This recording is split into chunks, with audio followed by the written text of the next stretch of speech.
Interesting. So what's that intuition? What is that thing that you guys have that you can say, well, this guy, this person, if he deletes Figma file, they fire him today. Or if he delete root code, that kind of thing. So there's some recruitment process where they'll ask you to take a personality test to check the kind of personality type that you are. So it is said that type A personalities, they are very, very.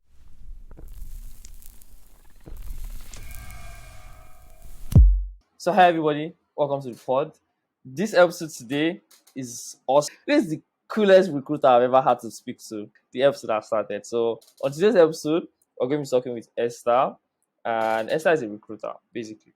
So all the gist and all the questions that I have gathered and I have formed myself, in relation to how to get hired, we may have to discuss one or two here. So before I move on, Esther, if you'd like to introduce yourself, you know, it would be nice. Okay, thank you so much for having me on your podcast and for believing that I'm interesting enough to be here. I mean, you have like a very good podcast to be able to share information to people, and I feel valued that I am a guest on this podcast. And so let me introduce myself. I don't know how to do job titles or introduce myself by job titles because I feel like we're bigger than job titles. So you can't just categorize yourself and say, okay, I'm a product designer and that's all. I'm a HR person, I'm a recruiter. I think my life in itself or my essence is bigger than just one part of what I do for how many hours, which is like a 9 to 5. So I would say my name is Esther Ebeh. I like to see myself as a purpose driver, one with a mission to interrupt whatever is not working in people's life and inspire them to do things that inspire themselves and their communities. And one of the expressions in which I do it is via people operations, and which is fancy for HR. So people operations, and in that I get to work on hiring, recruiting talents, and also managing people processes. So basically, design the workplace in such a way that it's fun, it's inclusive, and it's engaging for employees to come work, be their best self, and actually grow on the job. So that is a brief of what I do. What's like your background and or before venturing into hiring? Okay, so you've been saying product design, so I did not venture. I'm not a product designer. Let me put that. But yeah, my background. So I have a background in psychology. I studied psychology for my BSc, my undergrad, and I have since like after so the psychology has like different fields, and work and organizational psychology kind of just tickled my interest. And I'm like, oh yes, I want to understand why people are so passionate about work. I mean, they spend most of their life in work. Work should be a place where it's engage like it's a two-way street. You're helping the business and you're also helping yourself. Do you get? And it kind of sort of just happened. I started in recruiting, uh, consulting Nice. basically. So I Uh, was headhunting, basically end to end. So you look for the talent, you also look for the clients that need the talent. So you look for companies that want to recruit, then you find recruits for them and basically close that. So that's where I started from. And then I moved into what's it called?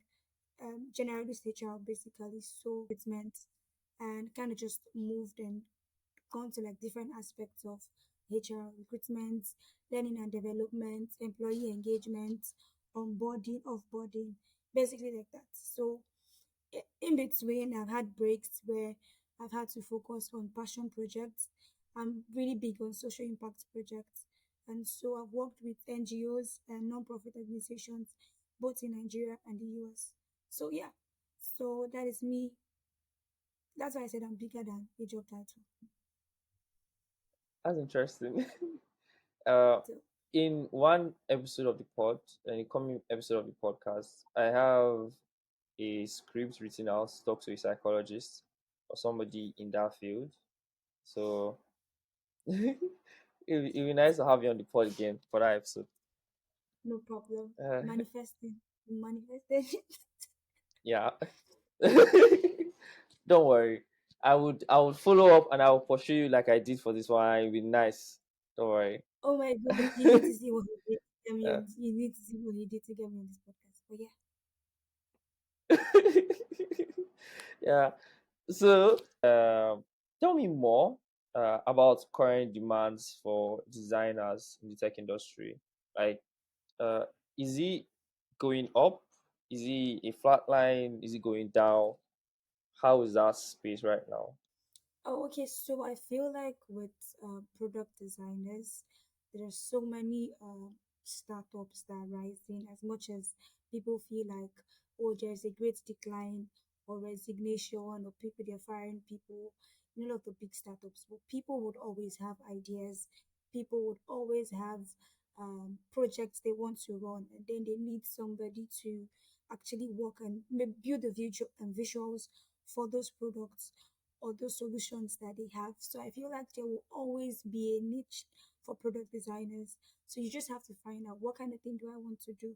There's always plenty. There's always a niche. No matter even in the great decline or the great resignation, where people are resigning or Mhm, they're firing people. mhm. I feel like there's always a need for the services that you have. You just have to be able to tailor it to the right industry.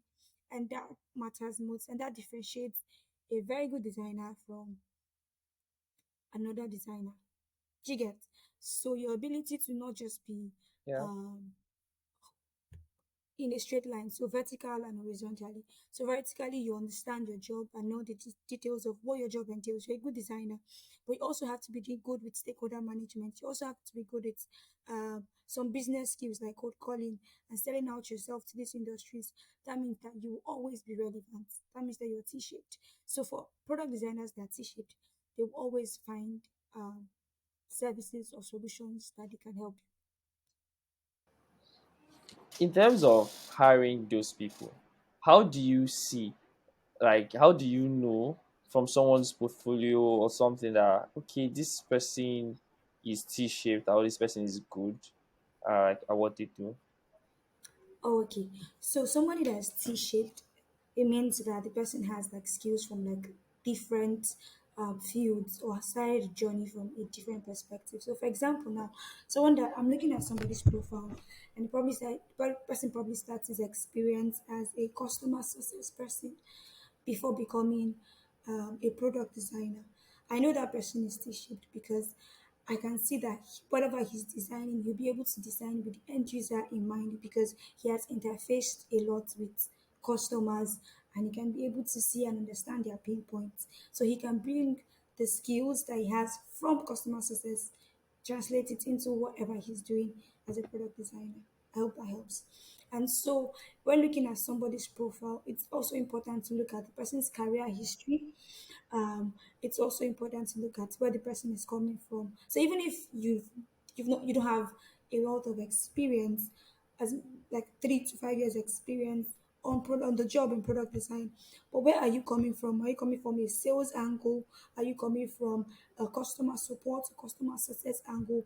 Are you coming from an engineering perspective? So whatever skills that you've been doing before, it's actually important because it accumulates and depending on how you tailor it on your CV, it can actually make a buffer to making you being a great hire for the company. So what's the recruitment process like for sourcing candidates, you know? Okay, so for sourcing candidates, I would say it differs from companies to companies, from startups to startups, from organization to organization. Recruitment and hiring and sourcing it differs. The stages differs. The process differs. But one thing is a constant that you probably go through a recruiter screen. And so, for example, in some companies, recruiter screening is probably done by the HR person or the hiring manager.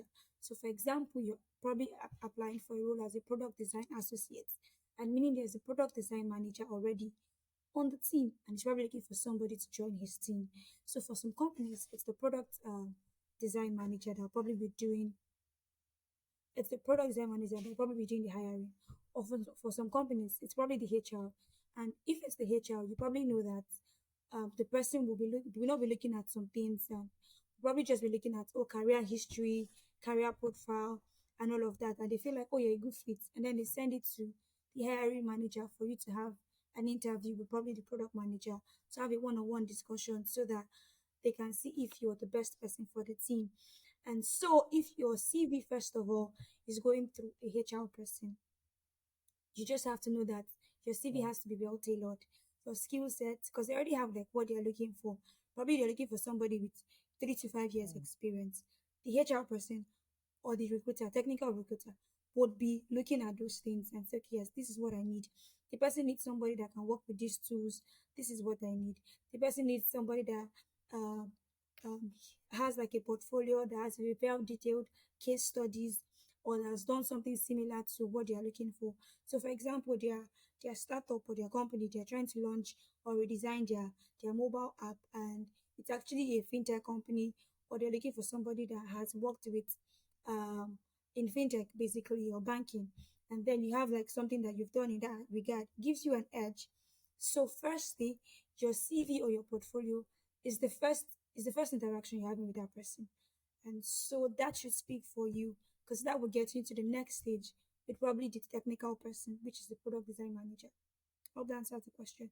But for some people, uh, if it's a product design manager that's probably reviewing, that's more detailed because the product design manager knows what he's looking for in a team, and that would depends on the skills that are deficient in his team that he wants to cope for, and that will also give you an edge. Another way that people could actually get in is through cold calls, and so you know somebody that, and I've seen a lot of people do this. I do this personally.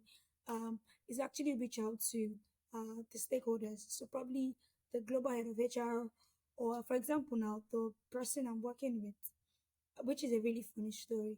I've always wanted to work with them, and so a few years back, I was probably not qualified for the role I was applying for. It was a senior role, and I probably had like 1 year or 2 years experience, and I was applying for it. I don't know the kind of boldness. You know, after listening to motivational speakers, you're like, yes, I can do this. And then I sent out I sent out my Yeah. application for it. I sent out yeah, I sent out my application for it, and I sent a message to the hiring manager and the chief people officer. I was like, I applied for this role and here's how valuable I am. So I stated why I should be on the team and how much I'm looking forward to being on the team. And she's like, fingers crossed, if you're hired, you're hired. So that's also another thing that you could do. Once you apply for something, reach out to technical recruiter. It keeps your name top of mind, especially when you're able to sell yourself rightly. And when you're selling yourself, don't just talk about yourself all through. You can actually praise the team, talk about how much value they've been putting out there. So even if you don't get the job, they'll remember you as somebody that appreciates their work. So reviews are really great. So you want to work on the product design team and you feel like all the product designers on the team are doing a great job, praise Yeah. them, give feedback, reviews, positive reviews, and say, okay, yes. And I've also applied for this because I feel like I could bring this set of skills to your product design team that will be really great for the kind of products that you design or launch for the people or the markets that you serve. So that's also great. And afterwards, just wait for if you're called for an interview. An interview of be it a remote interview or physical interview, that's a conversation for another Yeah. time. But yeah, we're talking about how to get your feet through the door. So first off, your Yeah. CV, you have to tailor it. So if you're applying for different startups or different projects, you have to make sure it is tailored. You can't it's not a one size fits all because different people know they're looking for different things. And don't just rush your application. Go through it, sit on it, look at it, understand the perspective that they're coming from. And I feel like if you're able to do Yeah. that, you'll be able to get lesser rejection rates and more acceptance. I'm learning now that when you're applying product design manager and HR are like two separate people, and your resume or your CV passing through these two separate people will determine if you get hired or not. So this is like if my CV is suited for like a product design manager and then HR mistakenly goes see that means I feel just miss the opportunity like that, or maybe the design manager is not around, or probably I applied to the wrong person. That's how it's Mm, going to go like that. not like you apply to the room. not like it's you apply to the wrong person. So it depends on the team. So for example, for some people they also use, which is another thing I failed to mention, is they outsource their hiring. uh so there are some people that they probably outsource it to another company or organization to go through it. So the organization knows the organization that's hiring or that needs that role. Let me say it's XYZ, and then they Mhm. outsource it to ABC to actually review and get candidates for them. So ABC reviews based on the job description that XYZ needs. And then they send it back to XYZ, and XYZ can now do physical interviews.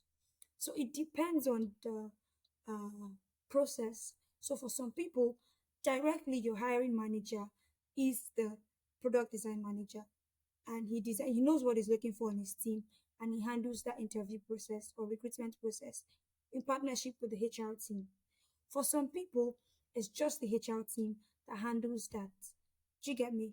And then they move the physical interview Okay. process to the hiring manager, which might probably be the person in charge. For some people, it's just the HR manager that does it from beginning to end, from start to finish. Beginning And to so, because of what, for example, the product designer said, okay, I'm looking for this, ABC, and that's what is going to follow to nail. I don't know if you understand me. yeah, So the yeah. process differs from each Alright. organizations and their pathways. Hi, before we get back into the pod, this podcast is sponsored by Nairoption.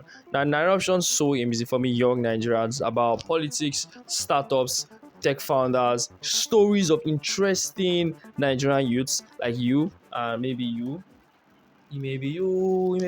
However, they have a podcast and they also give out news about stock exchange. Now, I'm very serious about this because Naira Option is fun to read. They distill articles that are about stock exchange, market value, interesting political news that's happening for young Nigerians, to young Nigerians, by young Nigerians. And it's fun, check out their podcast and their Instagram handles to find out more information. But like, trust me, honestly, it is fun. Yeah. With that being said, let's get back into the pod.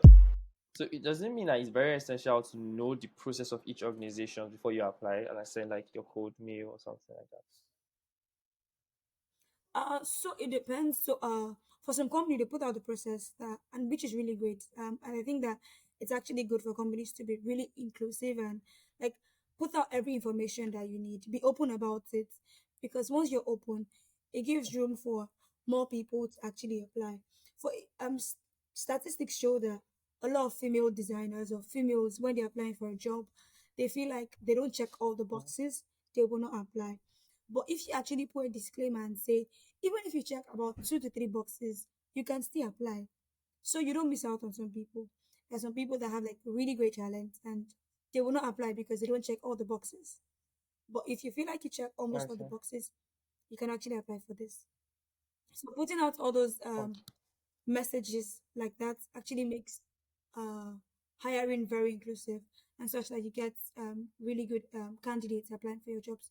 So you could actually put out and say, okay, this is the process. So stage one, you go through the hiring manager screen. Stage two, you have like a project that you have to do. Stage three, you go through like how many stages of physical interviews before you get your offers. So it's actually great to have all of those process detailed out. Some companies don't, and you can actually reach out to the hiring manager to find out. I think that LinkedIn is a leveler.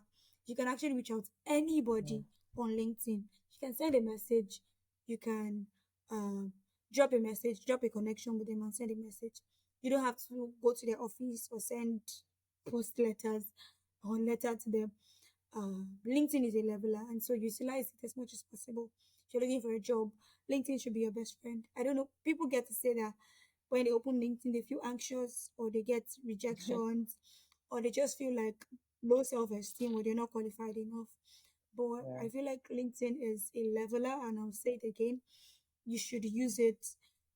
Don't just open the app and feel discouraged and be like, oh, I'm at this space and my friends or my people same age as me are on another level, on another pedestal. Don't place yourself on any pedestal. The only pedestal that you can place yourself is the one where you're at. And people's Mhm. growth rates, they don't have to grow the same way. The same way a mango grows, it's not the same way yam will grow. And so your different fruits, different tailored to different conditions. So you don't have to put your pressure on yourself. You might say, "Oh, I have to send about 100 applications before getting that one job." That's person's A perspective, and probably that person is a mango and that has a good soil, and he had to do that way. You might probably be a rice, and the kind of soil that you need to grow might be probably be different. You probably Yeah. just have to send a cold mail, a cold message to somebody on LinkedIn, and then they reach out to you. You probably don't have to do like 7 interview stages. You probably be two, or just send your profile and be like, "Oh my God, I'm impressive." So, as much as possible, I will advise creatives, the only pedestal you can put yourself is the one you set for yourself. Really, don't look at anybody and say, "Oh, this is ABC that I have Mhm. to follow." Your growth might be XYZBAKJW. Doesn't have to be ABC. Give Yeah. yourself some break sometimes. Interesting. So it's good you mentioned all of this because my next question is in line of technology. Like, how can you say now? How do you think advancement in technology will impact the role of hiring right now and like in the future? I feel like technology is really a great tool, and it's anything you make of it. It's amoral. It's if it's good to you, it's because you're using. If it works for you, it's because you're using it the way it's supposed to be used, or you're using it to your own advantage. If it's not working for you, you're probably not using. Just like money, money is a tool. So technology is a tool as well, and it's actually really impressive because we now have like in terms of HR tech, we now have like ATS. So there are some companies that use ATS. They just probably put um, the key criteria that they are looking for. And if your CV is not tailored to that or doesn't have the key requirements that you're looking for, it just filters you out. And so, as much as possible, why I mentioned tailor your CV or your resume to whatever the organization needs. So, if they say, oh, they need somebody with a fintech experience, they need somebody with 3 to 5 years experience, they need somebody with a UI or UX experience, all those kind of details are actually important for you to include so that ATS doesn't screen you out. So there's some systems, application process that goes through ATS first before a HR person or a technical recruiter goes through it. And so it's important that you tailor your CV rightly. There are also organizations like One Tabulo. What they do is you can actually upload, and I feel like creatives should check it out. You can actually upload um, your your portfolio or your profile, and then organizations go on this website and they can find you there. So once they're looking for a product designer, they can search for somebody with InDesign or somebody that has done basically anything that you're looking for, and they can find them. So those are like technologies that are coming up. So you can find talent on everything that you need. It's a holistic platform. You can find talent and everything you need on the platform. I think that people should check it out. I'm going to mention like sites like Angelis, Glassdoor, those are relating to like where people can upload their portfolio and then like recruiters or companies can go find them. So just in relation to that, I have a question in that line. But I want to ask you, Esther, do you think that technology would affect the way recruiters are working now? Like, would recruiters still have jobs in the future in the way the whole ATS and the whole AI technology is coming to replace so many things? If I have an ATS and I can set the ATS up to filter people, and then I have an AI that automatically sends email to the 5 people that it has filtered, and then the same AI is going to also reply and send the follow-ups again. Will I need a human recruiter there? Will I need 2 recruiters in a company? Will I need all of that? Do you think that would change the whole perspective of your job as like a recruiter? I have to come back and answer this question because my job is online and I have to tell people that my job is so give me a moment. Let me calculate my answers. Okay. So I would say this that it is very unlikely that AI technology or uh, tech tools that they develop would replace recruiters or HR professionals. What I can say that it would automate or help, that it's a very important question. Seeing that there's some tech tools that are coming up. For example, ATS, which helps filter or sieve CVs immediately. But it is very unlikely that AI technologies would replace the job of HR professionals or technical recruiters. Rather, they can actually help improve or automate the process of our jobs. So they are not currently say, oh, they will replace uh, the jobs of HR, but it would actually help improve efficiency of the work that we do. For example, so we don't have to waste or spend how many days uh, screening CVs. So if, I can tell you that the job market is so open right now. So you can put out a job. So you're looking for a product designer today, and you're getting about 500 CVs.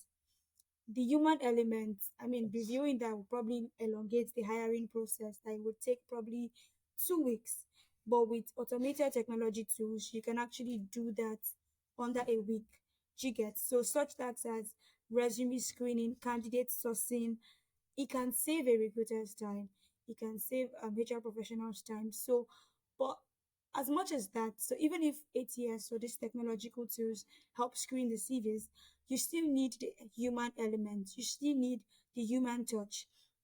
And that is why, for example, now after that, you now have like a physical interview or a remote interview where you have to interface with the hiring manager, and that way they can be able to tell if you're a culture fit. So if your values align with your values, if your experience aligned with theirs. So there's this thing of intuition and experience that Mhm. HR professionals use to evaluate if you're very well ideal for their team. So they can be able to check, oh, culture fit, soft skills, and any other important factor that they can and that cannot be measured by AI. So AI can be a helpful tool for recruiters, but it will not replace HR professionals anytime soon. Interesting. So, what's that intuition? What is that thing that you guys have that you can say, well, this guy, this person, if he deletes Figma file, they fire him today, or if he delete repo, that kind of thing. Okay, so there's some recruitment process where they'll ask you to take a personality test. So that's like something they also do. So personality tests to check the kind of personality type that you are. So it is said that type A personalities, they are they're perfectionists, so they want to get things done basically. So some people do personality tests, but I don't know how to explain intuition. It's a knowing that you just know, like your gut feeling just tells you that this person is not a right fit. And because HR, they don't just do things by intuition. It's also good to also back it with data. And that's where HR analytics also come in. So if you're looking for culture values, so you write, okay, we want somebody that's adaptable, or we want somebody that's innovative, and that's like something you want to measure as a culture fit for your organization. You can be able to tell if somebody is adaptive or innovative by conversations with them. um what have they built, how do they think outside the box, uh are they proactive? So you could ask one or two questions. So tell me about a time where you were proactive, or you need something needed to be done and you be able to step up and do that thing, or go an extra mile. Those kind of questions can be able to check. Those are behavioral questions that you can check if someone is a culture fit for your organization. So yeah, so that's why it's intuition. It's just a knowing, and because intuition can sometimes lie, and that is why it is important that HR professionals also back whatever they're doing with data. And so you have like HR data analytics. Nice. So, well, all these questions, I'm right. I'm taking. If you see me like this, I'm taking notes. I'm writing down things also in paper. Because you mentioned type A personality. I really need to learn what that is. Now, as a psychologist yourself, can you explain what that is? Let me see. Um, How do I break it down so you understand without using so many jargons? Use the jargons first, See, then break it down. no, no, no, no, no. I think as much as possible, it is important that you're able to. I think that's what communication is. To be able to communicate Okay. something such that anybody listening to it can understand without having to open a dictionary or googling what you're trying to say. So type A personality ideally are people that are really goal oriented and competitive. They are focused on the task and they're like, this is it. They're highly self motivated and ambitious. They push themselves beyond their limit to succeed, and which has a downside. It means they're also easily burnt out. They're also stressed, and when things don't go according to plan, they can go all hyper and get angry or out of self control and push because they're pushing the team to achieve beyond a set time. So, for example, somebody a type A personality wants to launch something, and they're like, "This is the time we have to launch it."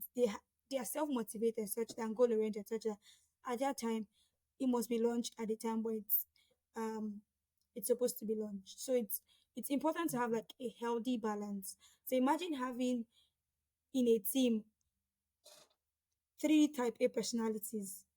That means as much as it's good, there also has to be a balance, a healthy balance between drive and relaxation. Else, you just Yeah. drive your team to burnout and toxic work culture. Yeah. Okay. That's interesting. You just described me there, but like, thank God. In terms of, in terms of now, this is another question. In relating to what you said about asking, like, making job applications and then having people rapidly apply for it with the help of these technologies. What is the idea? Esther, please, what's the idea behind all those job posting that would see that you need to understand how Apple works and how Windows works, and you need to be able to have 5 years of experience, but yet you are willing to collect um intense salary? Like, what's the idea behind all of that? What's the intention? I think that's If a I red see, flag, a big red flag, which is actually, yes, that's actually a big red flag. And I feel like as much as you are unemployed and looking to get a job, you are also a decision maker. So you have to be intentional about the place you work and the people, what kind of work you want to do. You are not weed. You don't have to grow anyhow. You are not weed. You don't have to grow anyhow. So you have to be intentional about the places you want to work and what kind of work you want to do at the different stages of your life. And so it is important that whatever you have like a list of things that you want to do, want to work on, or where you want to work on, and why you want to work on those places. And these are examples I can give. So what you're looking for, say, what am I looking for in a company? So I'm looking for a company that has flexible work arrangements. And so the timing, I don't want to be working odd hours. I don't want to be having calls, erratic calls on Saturday. I want to work at an organization that values time. And so that's like something you should be able to check. I want to work on a team that is diverse. So that means probably I want to work in a company that has like diverse teams. Probably they have, if you're African and you want to work with people in Europe or people in Asia or people in the US, or mhm, diverse team in terms of the kind of skill sets that they have. I want to work at a place that has like open communication. I want to work for at a place that the team is bonded by the love for the products, and you can always tell from their messaging, from the people, from the employees, and from their reviews on Glassdoor and having conversations with them. I want to also work at a place where they promote people from within. There are many places where yeah, you're probably looking for, um, probably you have like designers in house and they want to hire like a senior product designer. Instead of promoting the junior product designer who has been working on your team, they'll probably go and hire somebody differently. You want That's also something you have to check. So how much are yeah, people promoted from within the team? Is there internal mobility, or you're just stuck at this place for a lot of time?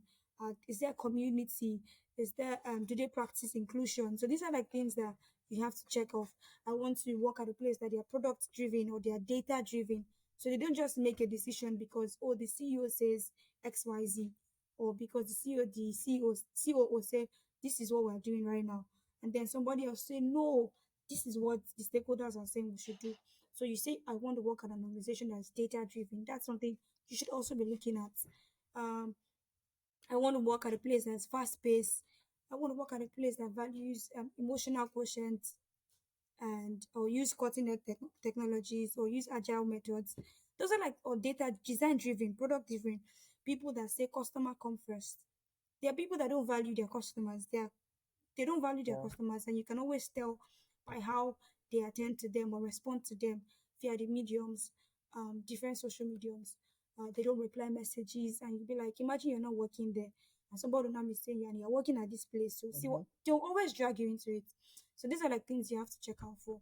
So as much as you're applying to a place that you want them to accept you, you also have like a decision power to choose the kind of place that you want to work. So don't leave it to chance. I like I like their logo. But I say their color fine. Their office is Ex- fine. exactly. Exactly. Yeah. Don't even be deceived by social media. You have to ask the right questions. Hmm. And these are also things you can ask from people that work there or uh, from people that work there, people that used to work there. And these are things that you can also pick up. Give me the gist involving Oh, like you hiring somebody that is a successful candidate, successful good hire. How did that make you feel? What did you see in that person that you're like, damn? okay. I think I would say this. There's uh what was the role we were recruiting for? I think it's a software engineer. I'm like, yeah, software engineer, and basically, because I'm HR person in charge of it, and I had to just follow through. But most of the technical interviews were done by the senior engineers on the team. But it was beautiful to just be part of like the culture interview, which is the one I handled. Basically, to check the person's culture fit for our organization, and going through that all the questions, behavioral questions, we could see that this person has like this person is product and data driven. This person it's also passionate about the team, about the welfare of the team. They're a team player, and it was actually beautiful to see. And we're all like, you should hire this person, or you should hire this person. Yes, we all gave our yeses. And 3 months in, during performance review, it was just great to have everybody concord that same thing that I felt like this person is during calibration sessions. And they're like, oh, this person embodies our values, this person is proactive, this person treats it's open to collaboration, open to feedback, and all of their OKRs. It was just so beautiful to see, and that's at the high point of my work is being able to be part of people's process and seeing them grow on the job. I think it gives me the most joy. Everybody concord that he's actually a great hire. He's a 5 pointer. Um, he Nice. embodied the values, the organizational values. He was proactive. He helped out. People had examples of time where he stepped up to do things for the team or where he helped out. And he also collaborated with people outside his team. So maybe somebody in marketing or somebody trying to do something or somebody in IT. And he just had a way of just connecting with people. I think it was beautiful to see, and that's like one of the highlights of working in people operations is you get to be part of people's success stories, and it's just important to see how you're part of the process, and then the person does well. It sparks joy. Let me just say, Mhm. it's safe to say. Yeah, I think yeah, that's a very interesting one. Like, I think I understand that feeling.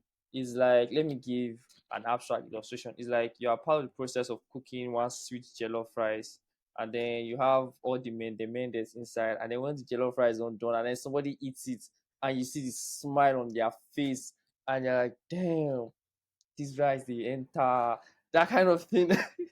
you know. Yes, exactly. Yes, that's like it. It, I think that's the part or the tap on the back that you're doing a very good job. Interesting. That's nice. That's nice. Congratulations. So let's dive a little bit deep into that. Can you remember exactly what stood out for the person? Like, what kind of questions did you ask that made them be like that behavioral fit? Aside, just knowing that okay, this person is this. Was there anything the person mentioned? How they dressed, how they looked like, what they said specifically that sparks that? I think this guy will be good. Okay, so for because you're going to have like diverse listeners, I'll say this that it's not a one size fit all. So it's not like, oh, this is how you're supposed to answer this question. But I'll give a guideline to how to answer behavioral interview questions, which is using the STAR approach. So the STAR approach is you ask the question, for example, uh, tell me about a time you were proactive or you stepped out or there was something wrong and you had to use data to drive your decision making. Use the STAR approach. STAR is the S for situation. So what happened? What was the issue? What was the complaint? What was the challenge? Then what's it called? The T. Hope I can remember this now. Yeah. The T is the task. So what was the task that you did? The A is the action. What action did you carry out? The R is the result. So after you did the task and the action that you carried out, what was the result? And then the L, which is actually really important, and I like to add this, is the lesson you learn from it. And so, if you can successfully answer your questions, any behavioral questions, using this, you'll be able to capture the mind of the interviewer. Like, that's a solid. So, situation, what happened? What was the challenge? The tax, what was the tax that you had to do? Was the action? What action did you carry out? I did A, B, C. I did X, Y, Z. I did one, two, three. And what was the result? I did one, two, three, and then he gave me four, five, six. And by doing or by getting four, five, six, I learned that once I do one plus one and two plus two, I'll get two and four. So if you can use this approach to answer any of the behavioral questions that you're thrown out, it gives you a solid response. So you're not rambling, you're not beating around the bush. And it's also important to be honest because I think there's some things that you can also pick out. There was one interview I was having, and we asked the person, "Have you ever failed, or how do you learn from failure?" And he was like, he doesn't believe he can fail. And I stared at the person like this. Like there was this pause. All of us on the interview panel, and we're looking at the person like this. He said, "Yes, he doesn't believe in failure. He doesn't believe he can fail." I mean, that's a good belief, but it's not good for our team because there'll always be failures. But it's your perception and how you're able to pick up yourself from that. Yeah, So it means that kind of person, especially when it's not like a senior role, it means that kind of person can quickly become toxic, which is not healthy for a yeah, team. yeah. Interesting. Interesting. Yeah, that's a very interesting thing. Like, don't believing you can fail at all. I think is something that can help you, push yourself to the limit. Not being, I can never fail.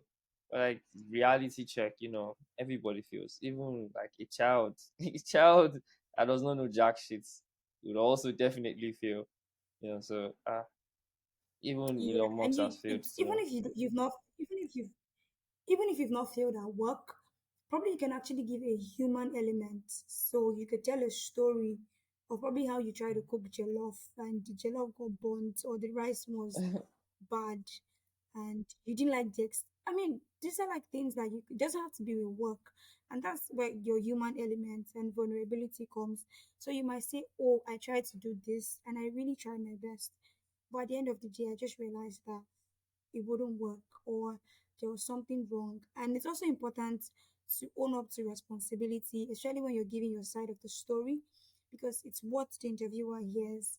And they can also pick and say, oh, you're throwing everybody on the team under the bus and saying or yeah, absolving yourself of responsibility. So it also that's where lessons learned. I added that to the STAR approach is also important for you to actually give a human element of what you've learned from the whole process. So yeah. Yeah, nice. So I would try and just breeze through that 'cause I have so many interesting questions here. Not Dempsey Day. So let me go into this one, right? So now, what was Okay, the many more most questions. memorable you he do Hold on. what's the most memorable or unique job application you have ever received? That stood out to you. I have a follow up to that, but like the most memorable job application that somebody sent you a cold mail or you saw it and you're like, damn, this person really took their time out to like write this application. I can't remember the role. I can't remember the role, but I remember what the content looked like. So this person added a cover letter in the email application, and it was really interesting. He was able to explain his skills, so the skills he had, where he was looking at going, his kind of team he wants to work at, and the kind of value that he can give or add to the company. And he's also his CV, the way it was tailored. I think it was just everything. It just showed that this person has like pays a lot of attention to detail. It was not too fancy in terms of, oh, there was blue design here and yellow design here, or he added his picture that he did portrait session in one photography studio, whatever. It was not all of that, but his CV was clean and crisp. Like this person paid attention to detail. And then the cover letter, it was spot on. He was able to introduce himself and like the career summary. He showed where, how many years of experience, what he has worked on. And this person is also T-shaped, meaning they had skills that they were bringing up from. This person was in marketing and communications before, and now they're working in, what's it called, in an engineering field. And it was just beautiful to see how all of that just adds up. And looking at it, I was like, oh my God, this is so good. Like this is really good. And I've also seen from entry level guys, interns. I think that's also another wonderful one that I have seen. It was just the cover letter that did it. It was a solid. No. So I'll say if you don't have a wealth of experience, especially for interns or entry level roles, your cover letter is your human element that you could add up. That the recruiter might just read and be like, let me give this person a chance.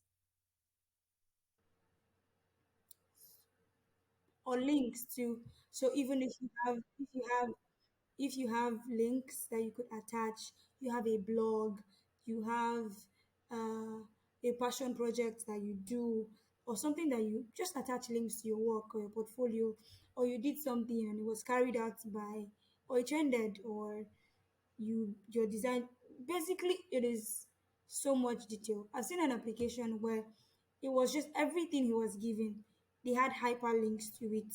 So for everything that we needed, for everything on the job description that we're requesting for, he had a hyperlink to that of something that he has done that had footprints that we could actually see.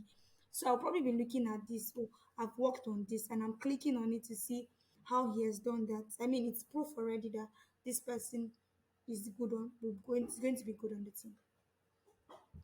So now before I move on, like do you stop going through portfolios when you find that one fit, or you be like, let me go through all of them and see if I'll find another best fit? Okay, you don't stop because it's like you're building a talent pipeline, so you don't stop even if you get the very best. Uh, Even if you get the very best, you just have to have like a backup plan. What if this person, the very best that you have, says no, or that your salary gap, the salary is too small for him and he wants something bigger, and that's not the budget that you have. So you don't just stop at one person. You have like 3% for a backup for that role. So, Okay, or what if this person interesting. falls sick? So What if the event of God happens and this person is not available? What if the person jackpot? You just have to have like that's true. 3 or 4 profiles. So as a recruiter, you reach out to three or four of those people and like book the meeting with them, interview, and not just have one person.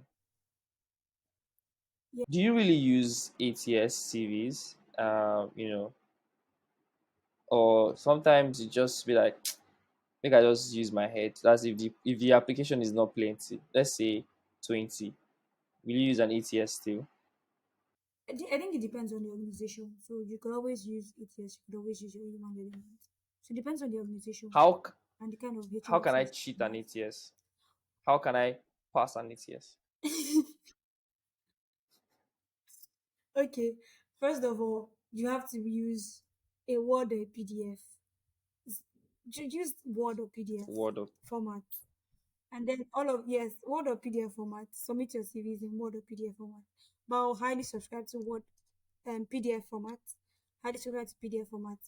Remove the pictures from your CV. You can put that in your portfolio or any other thing, or your case studies that you want to upload. You can use that. But your Okay. CV should just be neat and well arranged. Your skills. It's actually funny where I see people. I don't know, probably not funny to people, but it's funny when I see people.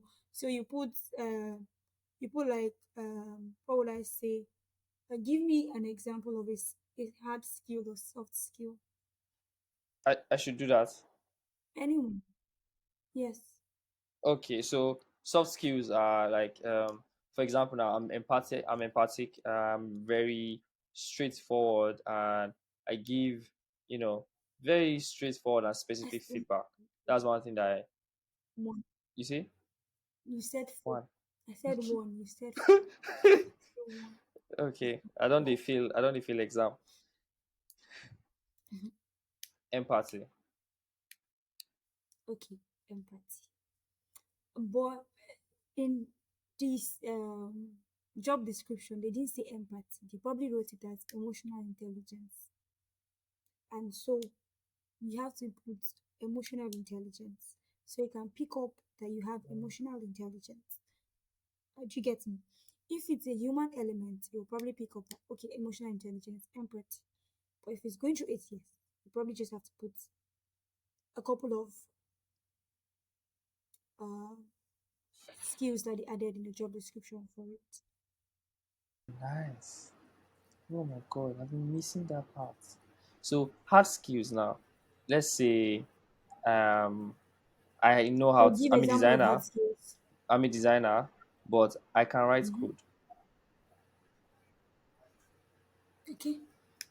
You also include that, especially when what's it called? They actually mention, oh, they're looking for a designer that has a background in or that can use Python, that can use PHP, that can use Bash, or can use JavaScript. That's also something you should include in your CV. Interesting. I wouldn't know if you don't put it, except I have a conversation with you. But your CV is your first foot through the door. So include everything that you think the recruiter should know at first hand. Okay, are there any other back-end tricks inside the ATS thing? You can share, it's just me and you on this call. It's just two of us. No way. No way. No way. I don't have any other tips or tricks. So, what was one time where you have like a difficult decision? You had to make a difficult decision hiring somebody. Like you had to either use a certain metric to pick between these two people to hire, or like what stood out, and like how did you even get in that position? Okay, so because for every interview that um, I've handled, there's always like an interview panel. So it's not just you making a decision. The candidate has gone through like 3 or 4 persons before it's going to close down. So there is a vote of confidence. I say, okay, yes, this person is a yes.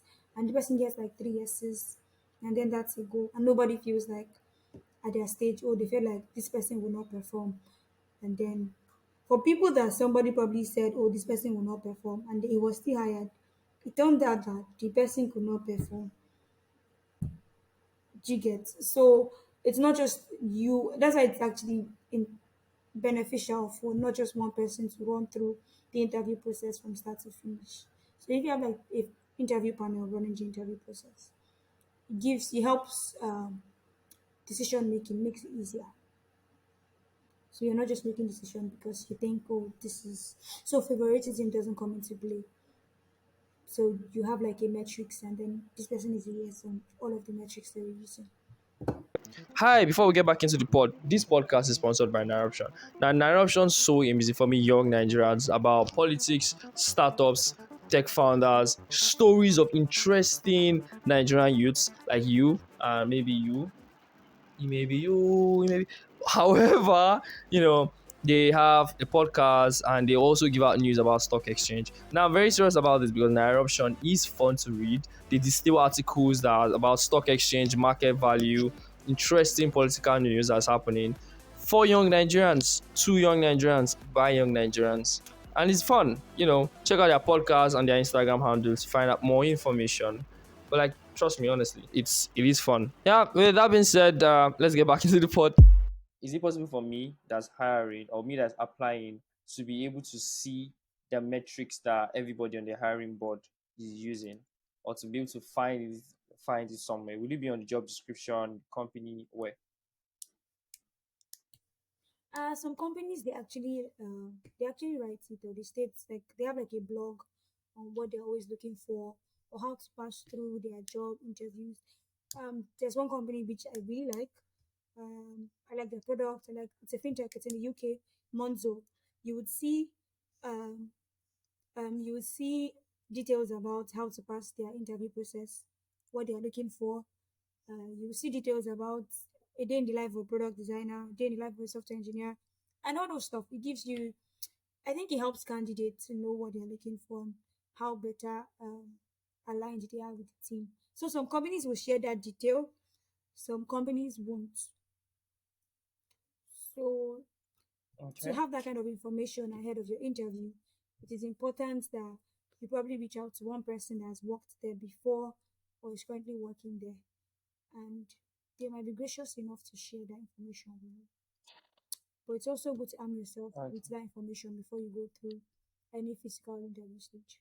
Nice. Have you ever ghosted somebody's application before? I don't like to ghost people. Why does it happen? Why No, does go it on, go happen? on. Probably most times they are swamped.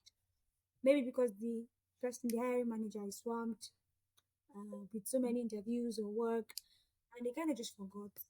Or maybe they procrastinated and say, "I will send it," or they did not send it.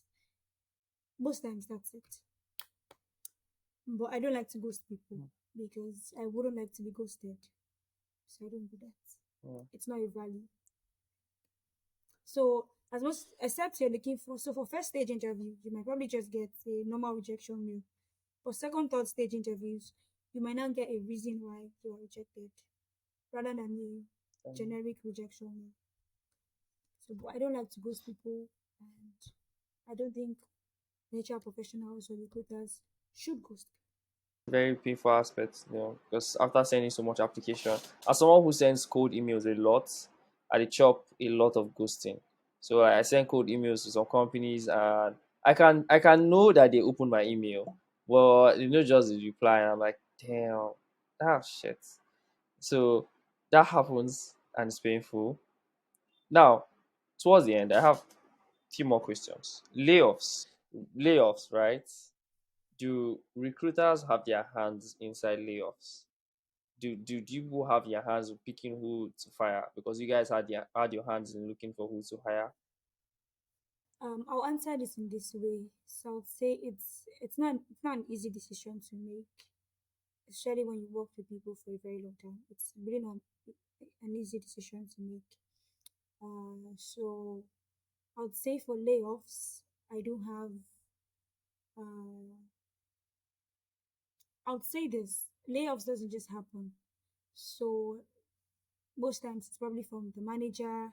He has to go through so many corners: the CEO, COO, chief of operations, heads of department, HODs, head of departments, the line manager, and all of those conversations. So it's a chain of conversations that happened before layoffs just happened. So it's not like, oh, it's the HR manager or the HR professionals are just firing somebody.